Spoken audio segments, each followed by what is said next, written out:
اعوذ باللہ من الشیطان الرجیم بسم اللہ الرحمن الرحیم۔ سورہ التکویر۔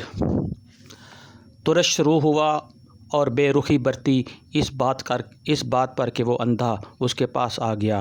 تمہیں کیا خبر، شاید وہ سدھر جائے یا نصیحت پر دھیان دے، اور نصیحت کرنا اس کے لیے نافع ہے۔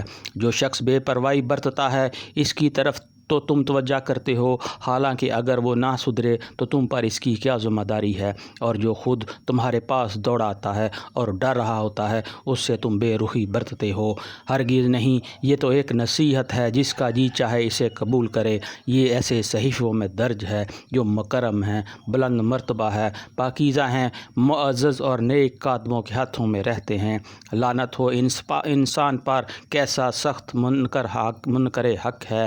یہ کسی چیز سے اللہ نے جسے پیدا کیا ہے، نطفہ کی ایک بوند سے اللہ نے اسے پیدا کیا، پھر اس کی تقدیر مقرر کی، پھر اس کے لیے زندگی کی راہ آسان کی، پھر اسے موت دی اور قبر میں پہنچایا، پھر جب چاہے وہ اسے دوبارہ اٹھا کھڑا کر دے۔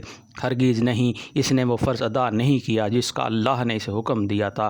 پھر ذرا انسان اپنی خوراک کو دیکھے، ہم نے خوب پانی لٹھایا، پھر زمین کو عجب طرح پھاڑا، پھر اس کے اندر اگائے غلے اور انگور اور ترکاریاں اور زیتون اور کھجوریں اور گھنے باغ اور طرح طرح کے پھل اور چارے تمہارے لیے اور تمہارے مویشیوں کے لیے سامان زیست کے طور پر۔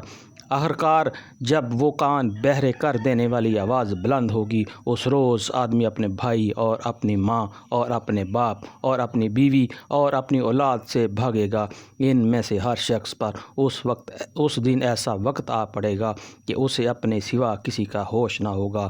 کچھ چہرے اس روز دھمک رہے ہوں گے، حشاش بشاش اور خوش و خرم ہوں گے، اور کچھ چہروں پر اس روز خاک اڑ رہی ہوگی اور کلونس چھائی ہوئی ہوگی۔ یہی کافر وفاجر لوگ ہوں گے۔ صدق اللہ العظیم۔ اللہم اجرنی من النار۔